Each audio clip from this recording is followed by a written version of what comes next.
माझे नाव आदर्श शरदराव. प्रयोगाचे नाव पाण्याची घनता तपासणे. साहित्य 2 काचेचे ग्लास, थोडेसे मीठ, इक्वल भागाचे आलू, चाकू, चम्मच आणि पाणी.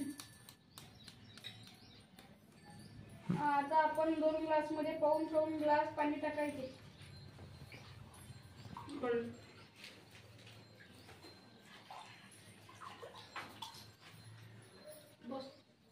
मग त्यामध्ये थोडेसे मीठ टाकायचे.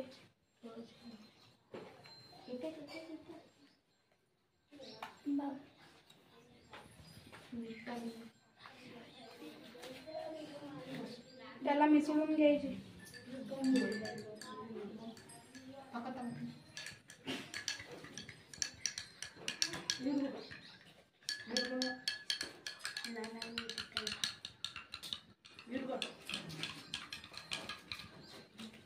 मग आपण दोन्ही आलू दोन्ही ग्लासामध्ये टाकायचे